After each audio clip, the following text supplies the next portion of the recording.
Je suis tombé, les gars. Norman vs Audacieuse, l'exil du roi en Asie. Ça a l'air pas mal, ça. Ok, Norman a disparu et tu te dis sûrement qu'il est pas prêt de réapparaître. L'affaire judiciaire et les plus de 50 victimes déclarées de sa double identité, nos super secrets sont passés par là. Mais tu vas être surpris, parce que oui, je pense avoir découvert que malgré toute l'affaire, le mec continue en secret, de façon full anonyme de faire des vidéos. Et si tu veux comprendre comment c'est possible, je te donne un conseil pour l'enquête qui va suivre. Fais très attention aux détails.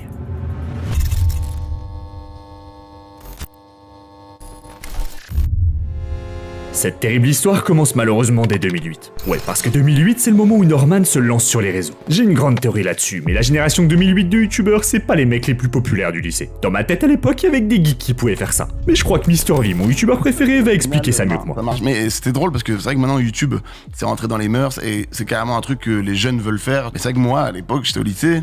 Je disais que j'étais youtubeur ou que je voulais, en tout cas, faire quelque chose de ma vie avec les vidéos, mais j'étais un ovni. Et clairement, quand tu creuses, ça se voit direct que c'était pas le même homme. Déjà, son premier pseudo, c'était Cowboy, un bon pseudo de geek des années 2000. Mais surtout, le Book venait d'avoir son bac. Sa mère est morte du cancer quand il avait 15 ans, en 2002. Du coup, en 2005, après son bac, le pauvre doit occuper plusieurs emplois en parallèle de ses études de cinéma. Et pourquoi le mec a redoublé 3 fois sa première année de cinéma, à votre avis? Bah juste parce qu'il passait trop de temps à jouer à World of Warcraft. Je vous dis ça parce que ça pose le décor. À la base, on parle vraiment du mec un peu bizarre dans son délire qui veut juste devenir monteur.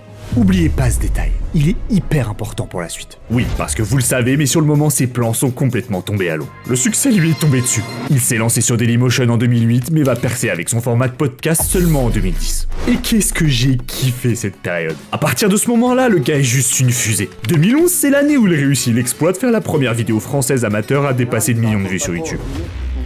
Oh. Vous imaginez une seconde ce que ça peut faire à un petit geek qui a perdu sa mère, qui est en échec scolaire et qui manque très certainement de confiance en lui. Ça doit foirer dans le mec qui fait la vidéo là. Il remue bien le couteau dans la plaie. De réussir aussi magistralement en si peu de temps. Tu peux enfin te dire que tes cauchemars sont terminés. Que depuis le début, tu savais que t'avais de la valeur. C'est clairement difficile à imaginer, mais l'avantage c'est que comme tout ça est arrivé hyper vite, bah sa vie a pas eu le temps de changer. Du coup, on peut retrouver les premières interviews d'un mec qui ressemble pas du tout à celui qu'on a connu ensuite. Regardez ça, c'est juste multiversel. Allez, Norman, est-ce que t'as une petite amie? Tout à fait. Kilo du 0 meuf? Ouais, j'ai une copine. Ah, il a fait chaud. Ça y est. À qui je fais un gros bisou d'ailleurs. Ah, elle écoute ça. Elle écoute, ouais, Je pense qu'elle écoute. Ah bah comment elle s'appelle, son petit prénom? Elle s'appelle Laura. Eh bah bonsoir Laura, enchantée Laura. Salut à tout le monde. Et ça fait combien de temps avec Laura? Ça fait quelques années. À l'époque, en fait, Norman, c'est juste le mec normal, en couple avec sa Laura depuis déjà plusieurs années. On a du mal à imaginer que ce mec va être accusé d'avoir enchaîné des relations courtes avec peut-être 100 ou 200 filles en 10 ans. Honnêtement, c'est impossible de savoir aujourd'hui qui a quitté qui, et de toute façon, ça justifie rien. Est-ce que Norman s'est fait larguer et aurait brillé derrière? Je vais pas m'aventurer dans une fiction douteuse. Ce qui est plus probable pour moi, c'est plutôt l'impact qu'a pu avoir la célébrité sur un garçon qui n'était pas prêt à la recevoir. Avec la notoriété, le regard des autres change. Toutes les personnes connues le disent. La célébrité, en fait, c'est comme être une bonne meuf. Tu te fais siffler, tu te fais payer des verres, tu reçois des cadeaux. Les gens parlent avec toi, mais tu sais jamais vraiment s'ils cherchent quelque chose derrière. Tu te mets à avoir plein d'admirateurs, et si t'as été frustré d'avoir été rejeté pendant plusieurs années, tu peux perdre la notion du bien et du mal. Et n'écouter plus que tes désirs. C'est comme ça pour moi qu'on est passé de pas mal de mecs normaux au début de YouTube à une génération de youtubeurs en roue libre. Ça va, j'ai pas vu ma tête. Les youtubeurs à l'époque, c'était clairement des dieux.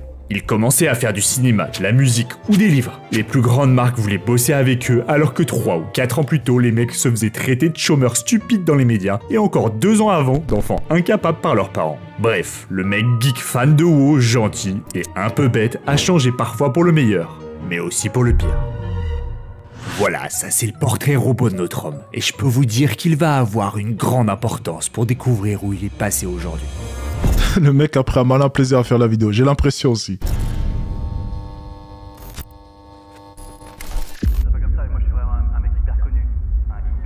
Avec la notoriété et les années qui passent, Norman va se permettre de plus en plus de références plus ou moins cachées à des relations débridées avec des très jeunes. J'adore les mômes. T'as pas de mômes, Norman. Enfin, j'adore les mômes des autres, quoi. Ouais, non, oublie cette phrase, c'était chelou, c'est pas ce que je voulais dire. Sujet qu'il abordait pas à ses débuts. Personne n'a vraiment remarqué ce changement sur le moment. Le mec avait juste l'air un peu plus obsédé. Et basta. Mais là où...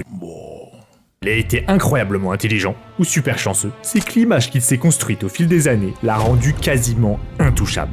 Tout le monde, y compris moi, le voyait vraiment comme le mec normal et méga... Il abuse, hein, je pense pas... Enfin, je connais pas le contenu de Norman, mais je pense pas que... Non, mais... Non, c'est toujours... Non, là, c'est abusé. C'est abusé. C'est abusé. Non, là, franchement, là, c'est un procès à charge. Il abuse. Ben oui. Dans ses contenus, ça se voyait. Ben oui, allez. Ah, mais là, c'est abusé. Tu sais, c'est trop facile après de dire « Ah, mais en fait, il avait fait une vidéo un jour sur ça ou bien une blague sur ça. Ah, c'est là que ça a commencé. » Non, mais il faut arrêter, sérieusement. Sympa, qui sait rire du fait qu'il est nul dans à peu près tout. Et puis des mômes, non mais... La majorité sexuelle en France, c'est 15 ans, les gars. Que vous le vouliez ou non, il faut arrêter au bout d'un moment. Allez refaire la loi si vous n'êtes pas d'accord. En attendant, il a été innocenté de tout. Enfin, du moins, les charges n'ont pas été suffisantes. Donc, on n'a pas pu prouver qu'il y avait quelque chose d'illégal. Donc, encore une fois, il faut arrêter, quoi. Comme je l'avais dit dans ma vidéo, le premier jour qu'on l'a appris, je vois rien d'illégal. Tout, et particulièrement avec les filles. Mais moi, dès qu'il y a une fille qui me plaît vraiment, qui débarque, tout d'un coup, j'ai l'impression de plus du tout avoir d'humour. D'être le mec lourd, carrément pas marrant. C'est quoi la blague? Non, en fait, je disais juste, peut-être la cigarette électronique, ça donnerait le cancer électronique. Franchement, qu'il voyait pas comme le mec drôle inoffensif. Ce truc-là explique beaucoup de choses pour la suite, particulièrement quand le premier gros drama est arrivé. Et c'est Squeezie qui a lancé l'alerte. Un jour de 2018, le GOAT a posté ce message sur son compte Twitter. Les youtubeurs qui profitent de la vulnérabilité de jeunes abonnés pour obtenir des rapports, on vous voit. La vérité finit toujours par éclater. Ce simple moment de courage de Lucas a déclenché une big réaction en chaîne. Derrière, c'est plusieurs dizaines de youtubeurs ou autres créateurs qui sont tombés. Mais pour le coup, très peu de gens ont cru aux premières rumeurs sur Norman. Et le truc de fou dans cette histoire, c'est que là où pas mal de mecs cités ont perdu leur carrière instant, bah Norman a juste rien eu. Tu te dis sûrement que cette image du mec drôle inoffensif l'a clairement protégé. J'ai souvent un discours un peu plus cru sur scène, même si je suis pas du tout de la famille des humoristes corrosifs qui font polémique et tout, je reste toujours un peu le gentil garçon. Mais la vérité, c'est qu'il n'y a pas eu que ça. Il y a eu une autre chose qui l'a sauvé. Cette chose, on l'a découverte que récemment, mais selon plusieurs témoignages, au moment où son nom a commencé à sortir, le bouc a direct pris des mesures pour se protéger. Est-ce qu'il a fait pression sur Squeezie pour qu'il finisse par faire cette déclaration? Je pense par exemple à Norman que je visais pas du tout et qui s'est quasiment tout pris gratuitement dans la gueule. Honnêtement, c'est pas impossible, mais rien ne le prouve. Par contre, ce qui est a priori certain, c'est qu'il a commencé à faire le ménage dans ses conversations privées et aurait même demandé à une certaine Maggie Desmarais, une jeune québécoise à peine majeure en 2018, de ne pas parler de leur histoire qui datait de quand elle avait 16 ans. Les enfants, c'est vraiment sympa. Probablement la plus grosse erreur de sa vie et celle qui va tout faire exploser. Oui, parce qu'après 2 années, 2020 s'annonçait complètement safe pour Norman. Le boug était surtout concentré sur son problème du moment. Il était incapable de se renouveler et s'est vu commencer à vraiment chuter. Ah ouais, je vais pas faire toute ma vie uniquement des vidéos sur les petites actions du quotidien. C'est simple, de tous les grands de la première génération, Mr V, Cyprien et j'en passe, bah Norman c'était celui qui s'en sortait le moins bien. Du coup, il avait un peu la tête à autre chose quand Maggie est réapparue dans le paysage. Depuis que Norman l'avait contacté en 2018 pour lui demander de ne rien révéler, la fille a eu besoin de 2 ans. 2 ans pour prendre sa décision, pour accepter d'exposer sa vie et ses souffrances aux yeux du monde. En 2018, Maggie avait pas vraiment compris le problème. Mais après que Norman soit revenu, après ces 2 années de recul, elle voit très clairement qu'il y avait un truc qui déconnait complètement dans leur relation. C'est vraiment le fait qu'il soit revenu lui parler qui l'a poussé à agir. Et le résultat, c'est cette audacieuse série de posts sur Insta. Je vous conseille de mettre pause si vous les avez jamais lus. On avait déjà lu. Mais souvenez-vous bien du mot audacieuse. Il a un rôle hyper important pour comprendre où se trouve Norman aujourd'hui. Ce qui est certain, c'est que ces quelques posts ont fait leur effet sans que pour autant Norman soit inquiété derrière. Oui, le truc a fait parler. Le média Urbania a même... Ça a quand même fait démonétiser sa chaîne, hein, si je me trompe pas. Fait une interview choc de Maggie et de plusieurs autres victimes, mais rien. Norman était complètement intouchable pendant 2 ans. Enfin ça, c'était jusqu'à ce que ce mot audacieuse entre vraiment dans... Ah ok d'accord, donc pendant 2 ans, il y a eu les rumeurs, c'est ça? Mais pendant ce temps-là, sa chaîne a été démonétisée ou bien c'est après? Je m'en rappelle plus. Parti. C'est peut-être après, ouais. Fin 2022, ouais, donc c'est après, ok. Donc ça a commencé en 2020 et c'est fin 2022 vraiment, donc ok d'accord. Ok, je vois.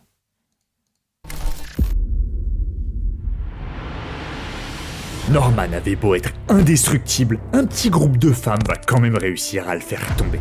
Et la vraie responsable de tout ça, c'est Maggie Desmarais. Oui, c'est vrai, son témoignage, à part faire parler, n'a pas fait bouger les choses. Je pense qu'il était inentendable pour la majorité des gens, sûrement. Mais en réalité, le plus important était fait, parce que faire parler, c'était la seule chose vraiment nécessaire sur le moyen terme. Pourquoi? Parce que ça a permis à Maggie de réaliser un truc. Elle s'attendait pas en 2020 à recevoir autant de témoignages d'autres femmes qui avaient vécu la même chose. Déjà, ses posts Insta lui ont permis de récupérer le témoignage d'une dizaine de femmes. Et c'est vraiment l'interview d'Urbania qui a changé la donne. À partir de là, elle a eu un déclic. On est forte. Il était temps de fonder, selon ses mots, une sororité. Un groupe de femmes réunies par le deuil commun de leur relation avec le même homme. Tout ça, je vous le rappelle, c'était en 2020. Et ce petit groupe de 15 femmes au départ, dont l'unique objectif était de partager leur souffrance, va s'unir pour faire tomber le colosse indestructible. Ensemble, elles vont réussir à déchiffrer les 6 étapes de la méthode qu'utilisait Norman pour chacune de ces rencontres. Et comment vous dire que si c'est vrai, ça fait froid dans le dos. Première étape. Oh non, putain. Une prise de contact avec la victime. Petit mot dans la poche, par snap, tout est permis qu'elle soit mineure ou pas. Deuxième étape. Feindre l'amitié désintéressée pour établir... Ah mais vas-y, là c'est abusif. Non mais vas-y. Là c'est trop. Non, je suis désolé, là, non. C'est beaucoup trop. Là, je supporte pas. Oh. Il a fait une méthode en 6 étapes. Une relation de confiance avec sa proie. Pendant 2 ou 3 semaines, il faisait semblant de s'intéresser vraiment à l'autre. Attends, je vais pas trop le terminer parce que lui, il risque de faire une enquête sur moi. Je vais mal finir, les amis. Je vais rien dire pour l'instant. Troisième étape. Ramener ses victimes sur son compte Snapchat perso, Nono super secret. Tout ça dans l'optique de demander des faveurs de plus en plus osées et hautes. Oh putain. Quatrième étape. Culpabiliser ses victimes si elles refusent grâce à du chantage affectif. Sa spécialité apparemment, c'était de promettre de les présenter à son père en échange. Cinquième étape. Accélérer les choses en insistant sur le besoin de se voir pour devenir une vraie relation sérieuse. Tout ça dans l'objectif évidemment de consommer la relation. Sixième étape. Les gars, notez bien. Faire disparaître les victimes de sa vie une fois ses désirs assouvis en les ghostant. Et là encore, Norman avait un péché mignon. L'excuse du manque de maturité. Presque à chaque fois, elle disparaissait comme si de rien n'était. J'ai essayé pendant une bonne dizaine de jours de Ok, donc c'est plus ça qui... Bon, bref, écoute. l'appeler, pas de réponse. Moi, de stress, en fait, j'ai pas eu mes règles pendant 3 mois. Je suis absolument pas tombée enceinte. Hein. Ma meilleure amie m'avait acheté des tests de grossesse. Comme j'étais pas enceinte, forcément, ils étaient tous négatifs. Au final, j'en ai pas parlé à ma mère. C'est ma meilleure amie qui en a parlé à ma mère. Donc ma mère, un soir... Ah oui, on s'en rappelle, la meilleure amie, hein, pour le coup. Est arrivée dans ma chambre aussi blanche que le mur derrière. Elle m'a fait lui parler. Ma mère est sortie de la chambre et a dit à mon père, voilà, écoute, je crois que ta fille est enceinte. Mon père, avec son numéro de téléphone à lui, a essayé d'appeler Norman, du coup. Ça a jamais répondu. Pendant très longtemps, en fait, je me suis dit, ah, ça se trouve, j'ai été nulle, il y a un truc que j'ai mal fait, c'est pour ça qu'il m'a ghosté. Ce dossier que les audacieuses ont monté a fini par être assez important pour que les justices canadiennes et françaises s'en saisissent. Dès 2020, Maggie a porté plainte. Les audacieuses l'ont suivi les unes après les autres et à ce moment-là, Norman devait sentir les petites gouttes de sueur froide lui couler dans le cou. Il sentait que le terminus de cette ligne de tram n'était vraiment, mais vraiment pas bon pour lui. Et effectivement, le 5 décembre 2022, la nouvelle est tombée.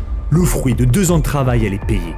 Norman fait des vidéos. Le 3e youtubeur français était placé en garde à vue pour de multiples chefs d'accusation, tous plus horribles les uns que les autres.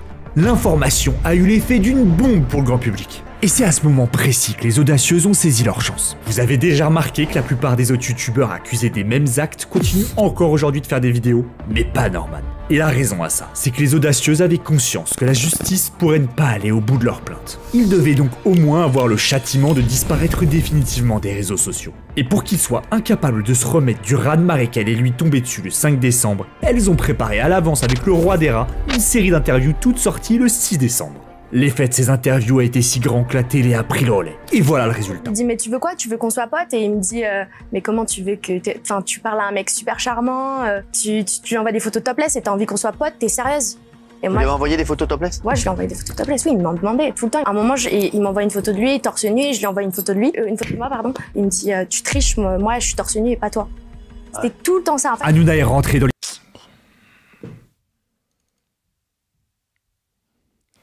Je l'ai dit la dernière fois par rapport à l'affaire Norman, il y a beaucoup de mecs qui méritent d'aller en prison. Hein.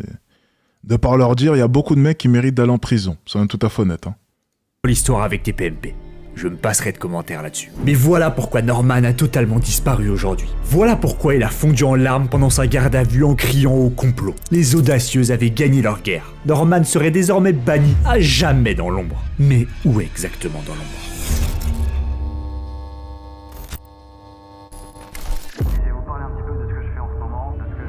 Cette fois, on va enfin pouvoir additionner tous les éléments pour savoir où est vraiment passé Norman. Et ce qui est certain, c'est que le plan des audacieuses a merveilleusement bien fonctionné. Le roi Norman ressort de sa garde à vue totalement détruit. Une enquête est bien ouverte contre lui, mais le plus grave, c'est surtout que sa notoriété est devenue complètement radioactive. En fait, son image du mec drôle inoffensif l'a protégé pendant un temps, jusqu'à ce qu'elle se retourne contre lui et qu'il devienne pour la majorité l'incarnation de la perversité. Je pense qu'il a très vite compris qu'il ne pourrait probablement plus jamais faire de vidéos. Surtout que rapidement l'affaire a pris tellement d'ampleur que YouTube a décidé de totalement démonétiser sa chaîne pendant que Webedia a suspendu ses contrats avec lui. La seule option qui lui restait, c'était de faire profil bas en espérant. Ça, c'est insane. Ça, et je l'ai dit, YouTube qui démonétise sa chaîne, c'est insane. Et bien entendu, en attendant, tous les contrats sautent. Les contrats sont suspendus et j'en passe. Ça, c'est juste n'importe quoi. Et je me pose la question souvent, étant donné que là, tous les chefs d'inculpation, excusez-moi, ont été abandonnés, ça se passe comment au niveau des contrats ? Genre, si on prend l'exemple, par exemple, Johnny Depp, je sais que son contrat avec Disney avait été coupé, si je ne me trompe pas. Benjamin Mendy avait perdu tous ses sponsors. J'aimerais bien savoir, et ça serait bien, tiens, que l'avocat qu'on a pu analyser la dernière fois en parle, mais que se passe-t-il après ? Est-ce qu'ils récupèrent leur contrat ? Est-ce qu'ils sont indemnisés ? Est-ce que du coup, les boîtes sont forcées de verser la totalité du reste du contrat ? Je me pose toujours la question. Tu vois, Disney et Warner. Ah, mais il a perdu beaucoup d'argent. Il a perdu beaucoup d'argent, Johnny Depp. Espérant que ça suffise. Du coup, le gars a continué de vivre sur Paris, en vivant des millions qu'il a touchés 10 ans plus tôt grâce à Webedia. Il était clairement en mode stand-by en attendant de voir la suite des événements. Le mois de décembre 2022 est passé, puis celui de janvier 2023, et il a fallu attendre tout début février 2023 pour qu'un sacré rebondissement se produise. Ce rebondissement, c'est ça. Attention, c'est avec Norman là. Je suis avec le gros pédophile Norman, c'est carré. Oui, on voit malheureusement pas toute la scène, mais Norman s'est fait agresser dans la rue. Le boug était au bar avec Kemar, son pote des tout débuts quand ça s'est passé. Et il n'a pas fallu longtemps pour que Norman comprenne que personne n'allait lui lâcher la veste avant longtemps. Insultes, menaces, c'est à partir de là que la majorité des gens ont perdu sa trace. N'aie pas détective Maxime. Et si tu veux découvrir d'autres enquêtes sur des gens qui t'intéressent, abonne-toi, je te promets que tu le regretteras pas. En attendant, revenons à notre enquête. Norman était désormais un fugitif et avait nulle part où fuir. En France en tout cas. Tous ses réseaux étaient totalement inactifs, mais pas ceux de sa femme. Quand tu vas sur le compte de sa femme, tu te rends compte qu'elle ne poste plus aucun contenu avec Norman. Il n'y a plus qu'elle et leur fille. D'où le fait que pas mal de gens dans les commentaires pensent qu'ils se sont séparés. Quand on regarde bien, Norman continue de liker tous les posts de sa femme. Mais c'est pas tout. Sa description n'a pas changé et indique toujours qu'elle est mère de 2 enfants, sa fille et Norman évidemment. Fait encore plus intéressant, elle a décidé de partir en voyage avec sa fille en Thaïlande pendant plusieurs mois. Et quand on va sur le compte de Norman, on voit bien qu'il ne poste plus rien depuis fin 2022. Mais qu'une personne l'a identifié le 3 mars 2023 comme le photographe d'une photo. Où ça à votre avis ? En Thaïlande évidemment. Vous commencez à voir les indices se relier ? Surtout Camina leak des infos là-dessus très récemment qui confirme ce que je vous dis. Est-ce qu'il y a quelque chose dans la réglementation de Twitch qui dit que tu peux pas stream en prison? Norman. Ah, Norman fait des vidéos. Il est pas en Thaïlande en plus. Mais non, Norman, il est pas en prison. Il est en Thaïlande. Attends, quoi? En fait, je viens de dire un truc. Je viens de dire un truc que personne savait. Bon, alors... Mais tout ça, c'est vraiment rien à côté de ce qui vient. Depuis... Le jeu d'acteur est pas mal. Hein. Le jeu d'acteur est pas mal. Ils sont bons, hein, ces streamers. Il faudrait que je devienne un bon acteur comme ça. Ah, je vous avais pas dit qu'elle faisait 25 cm. Ah, mais merde, mais oh, fais chier. Il faut que je devienne un acteur. Il faut que je travaille sur ça. Tu vois, mon jeu d'acteur aussi, tu vois, des fois. Je vais travailler sur ça, vous inquiétez pas, ça arrive. Mars-avril. Le nombre de contenus vidéo a pas mal augmenté sur le profil de sa femme. Vous vous souvenez du portrait robot du début de la vidéo? Le premier métier que voulait faire Norman, c'était monteur. Bah ma théorie, c'est que vu l'augmentation récente du nombre de vidéos sur le compte de sa femme, et vu qu'il est évidemment encore avec elle, Norman aurait décidé de revenir sur YouTube après son agression de février 2022, en se reconvertissant à partir de mars comme monteur-cadreur à temps plein pour sa femme. Je continue les vidéos toute ma vie, vers l'infini. On sait aujourd'hui qu'il y a presque toujours une personne pour filmer ses contenus de créatrice, principalement ses vlogs, mais on ne voit jamais cette personne qui filme. Pourtant, presque à chaque fois, le contexte des vlogs est celui de rendez-vous romantiques. Je vous le dis, j'en suis certain, à 90%, Norman continue en secret de façon full anonyme de cadrer et de monter les vidéos de sa femme. Et YouTube, c'est pas fini pour lui. Il est juste passé de l'autre côté de la caméra. Et au même moment où l'enquête judiciaire contre lui est classée sans suite, sa toute nouvelle carrière anonyme nous annonce la vraie suite. Je déteste ce mec. Je déteste ce mec. C'est normal de détester un youtubeur sans le connaître comme ça.